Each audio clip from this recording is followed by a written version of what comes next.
안녕하세요. EC2 인스턴스 관리 완벽 가이드에 오신 것을 환영합니다. 이 강의에서는 AWS EC2 인스턴스의 상태 관리부터 타입 변경, EBS 볼륨 관리까지 실무에서 꼭 필요한 인스턴스 관리 방법을 배워보겠습니다. 초급 개발자도 쉽게 따라할 수 있도록 실무 사례와 함께 설명하겠습니다. 먼저 오늘 배울 내용을 살펴보겠습니다. 첫째, 인스턴스 상태 관리입니다. 인스턴스의 다양한 상태를 이해하고 효율적으로 관리하는 방법을 배웁니다. 둘째, 시작, 중지, 종료의 차이를 명확히 구분합니다. 셋째, 서비스 부하에 맞춰 인스턴스 타입을 변경하는 방법을 알아봅니다. 넷째, EBS 볼륨의 개념과 종류를 이해합니다. 다섯째, 스토리지를 추가하고 확장하는 실무 기법을 익힙니다. 마지막으로 스냅샷을 생성하고 관리하는 방법을 학습합니다. 첫 번째 주제는 인스턴스 상태 관리입니다. EC2 인스턴스의 상태를 제대로 관리하지 않으면 불필요한 비용이 발생할 수 있습니다. 인스턴스는 여러 상태를 가질 수 있는데요. 펜딩은 인스턴스가 막 시작되는 중간 단계입니다. 보통 몇 초에서 1분 이내에 러닝으로 전환됩니다. 러닝 상태일 때 인스턴스는 정상적으로 작동하며 과금이 발생합니다. 스타프트 상태는 컴퓨팅 비용이 발생하지 않지만 EBS 볼륨 저장 비용은 계속 청구됩니다. 터머네이티드는 인스턴스를 영구적으로 삭제하는 것으로 복구가 불가능하므로 매우 조심해야 합니다. 이제 인스턴스 상태를 확인하는 파이썬 코드를 살펴보겠습니다. 바토 3는 AWS의 공식 파이썬 SDK입니다. 먼저 EC2 클라이언트를 생성합니다. 리전은 서울 리전인 apnoassist-2를 사용합니다. 디스크라이브 인스턴시즈 메서드를 호출하여 특정 인스턴스의 모든 정보를 가져옵니다. 인스턴시즈 파라미터에 확인하고 싶은 인스턴스 아이디를 전달합니다. 응답 데이터는 중첩된 구조로 되어 있습니다. 레저베이션즈 안에 인스턴시즈가 있고 그 안에 스테이트 정보가 들어 있습니다. 포루프를 통해 각 인스턴스의 아이디와 상태를 출력합니다. 이렇게 프로그래밍 방식으로 인스턴스 상태를 모니터링하면 자동화된 관리가 가능합니다. 상태 관리 실무 팁을 알려드리겠습니다. 스타프트 상태에서는 컴퓨팅 비용이 발생하지 않습니다. 하지만 EBS 볼륨 저장 비용은 계속 청구된다는 점을 기억하세요. 이것은 마치 집을 비울 때 전기는 끄지만 집세는 계속 내는 것과 비슷합니다. 인스턴스를 영구 삭제하기 전에는 반드시 중요한 데이터를 백업해야 합니다. 터머네이티드는 복구가 불가능하기 때문입니다. AWS 램더와 클라우드아치 이벤트를 조합하면 자동 시작과 중지 스케줄을 구현할 수 있습니다. 예를 들어 개발 서버를 평일 오전 9시에 시작하고 오후 6시에 자동으로 중지하는 시스템을 만들 수 있습니다. 세 번째 주제는 시작, 중지, 종료의 차이입니다.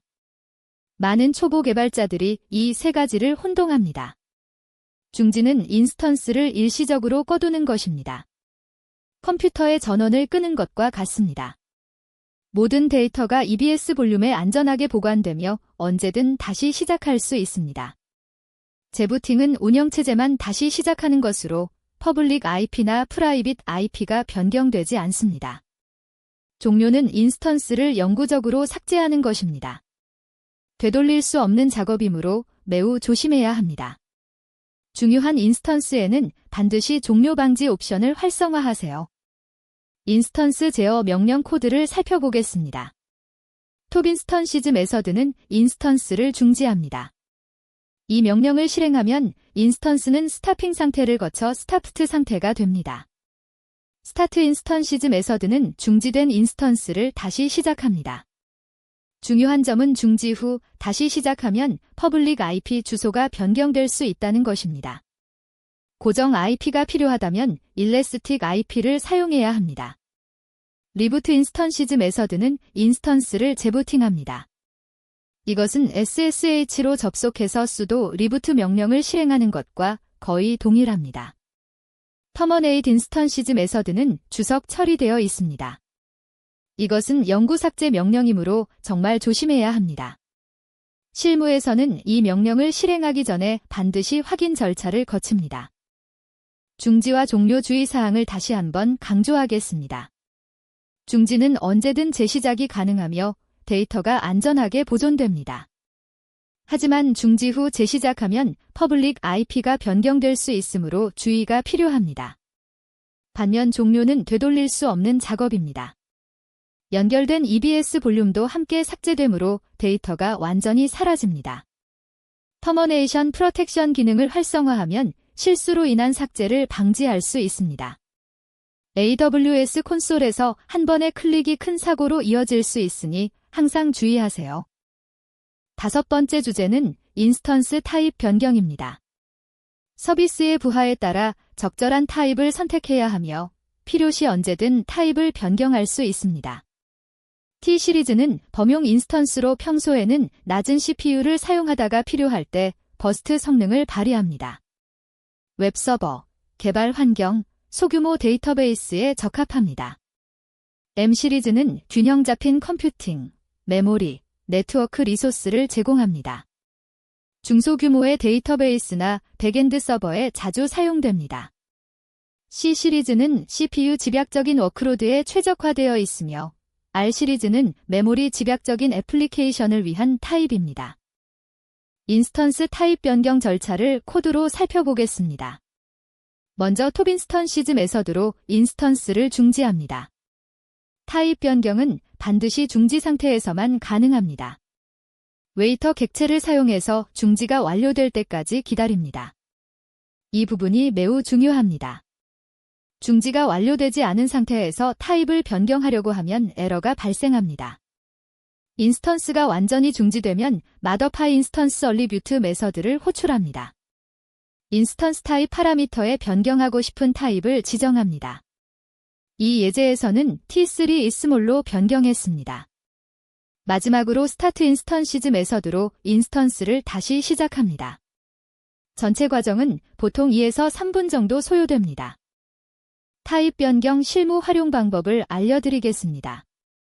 클라우드워치를 사용하여 CPU, 메모리, 네트워크 사용률을 주기적으로 모니터링하세요. 평균 사용률이 5% 미만이면 오버스펙이므로 더 작은 타입으로 변경을 고려해 볼 수 있습니다. 타입 변경 작업은 서비스가 잠시 중단되므로 야간이나 주말처럼 서비스 이용이 적은 시간에 수행하는 것이 좋습니다.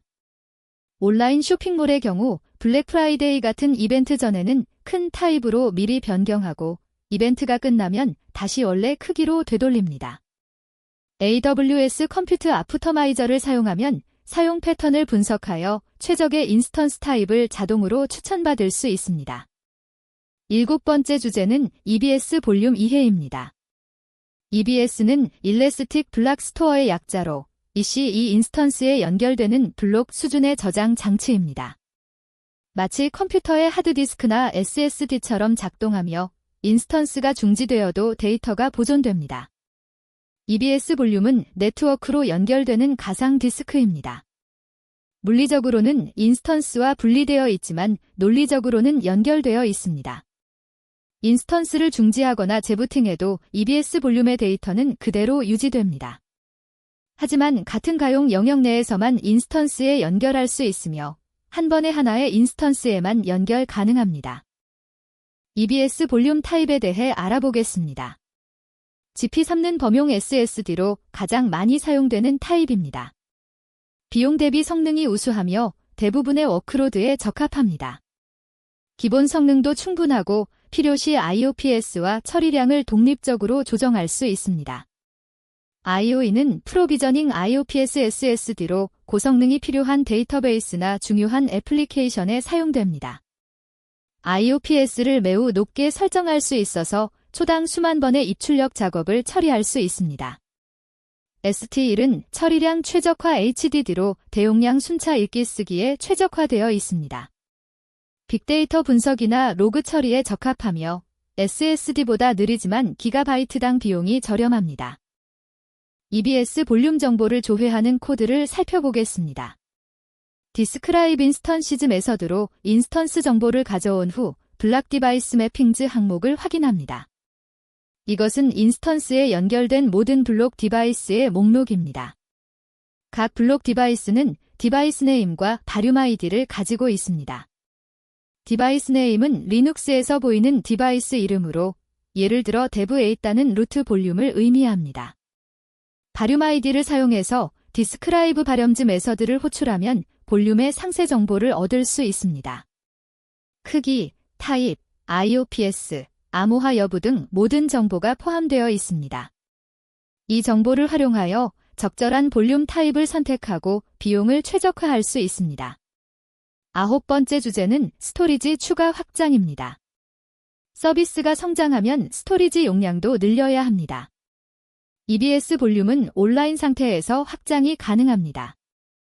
인스턴스를 중지할 필요가 없습니다. 하지만 한 가지 중요한 점은 볼륨 크기는 늘릴 수만 있고 줄일 수는 없다는 것입니다. 따라서 확장 전에 신중하게 계획해야 합니다. 볼륨 크기를 확장한 후에는 OS 내에서 파일 시스템 확장 작업을 별도로 수행해야 실제로 사용할 수 있습니다. 또한 새로운 EBS 볼륨을 추가로 생성하여 인스턴스에 연결하는 방법으로도 스토리지를 늘릴 수 있습니다. EBS 볼륨 크기 확장 코드를 살펴보겠습니다. 마더파이 바륨 메서드를 사용하여 볼륨 크기를 확장합니다. 이 예제에서는 30GB에서 50GB로 늘립니다. 사이즈 파라미터의 새로운 크기를 지정하면 됩니다. 확장은 온라인 상태에서 가능하며 완료까지 수분에서 수시간 소요될 수 있습니다. 디스크라이브 발염즈 마더퍼케이션즈 메서드로 확장 진행 상태를 확인할 수 있습니다. 마더퍼케이션 스테이트 필드의 최적화 중 완료됨 같은 상태가 표시되고 프라그레스 필드의 진행률이 %로 나타납니다. 볼륨 확장 후에는 반드시 OS 내에서 파일 시스템 확장 작업을 수행해야 새로운 공간을 실제로 사용할 수 있습니다. 파일 시스템 확장에 대해 알아보겠습니다. EBS 볼륨 크기를 확장한 후에는 OS 내에서 추가 작업이 필요합니다. 리눅스에서는 lsblk 명령으로 블록 디바이스를 확인하고 그룹아웃 명령으로 파티션을 확장합니다. 그 다음 리사이즈 EFS 또는 XFS 그룹스 명령으로 파일 시스템을 확장합니다. 작업 순서는 파티션 확장 후 파일 시스템 확장입니다. 이 과정은 데이터 손실 없이 온라인 상태에서 수행할 수 있습니다. 하지만 만약의 경우를 대비하여 작업 전에 반드시 스냅샷으로 백업을 만들어두는 것이 좋습니다. 11번째 주제는 스냅샷 생성입니다. EBS 스냅샷은 볼륨의 특정 시점 백업본입니다. 데이터 보호와 재해 복구의 필수적인 기능입니다. 스냅샷은 증분 백업 방식으로 작동합니다. 첫 번째 스냅샷은 전체 볼륨을 복사하지만 이후 스냅샷은 변경된 블록만 저장하므로 저장 공간과 비용이 절약됩니다. 스냅샷은 리전 간 복사가 가능하여 재해 복구 계획에 활용할 수 있습니다. 또한 다른 가용 영역에 새 볼륨을 생성할 수 있어 데이터 이전이 쉽습니다. 정기적인 스냅샷 생성으로 중요한 데이터를 안전하게 보호할 수 있습니다. EBS 스냅샷 생성 및 관리 코드를 살펴보겠습니다. 크리에이트 스냅샷 메서드로 EBS 볼륨의 백업을 생성합니다. 바륨 아이디에 백업할 볼륨의 아이디를 지정하고 디스크리프션에 백업 설명을 추가합니다.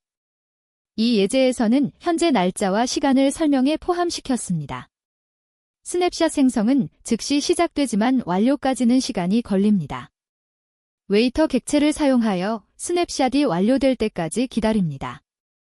완성된 스냅샷에서 새 볼륨을 만들 수 있습니다. 크리에이트 바륨 메서드의 스냅샷 아이디와 어베일러빌러티 존을 지정하면 다른 가용 영역에 동일한 데이터를 가진 볼륨을 생성할 수 있습니다. 스냅샷 활용 전략을 소개하겠습니다. 효과적인 스냅샷 관리로 데이터를 보호하고 재해 복구 계획을 수립할 수 있습니다. 먼저 1일 자동 백업 스케줄을 구성하세요. AWS 램더나 데이터 라이프 사이클 매니저를 사용하면 자동화할 수 있습니다.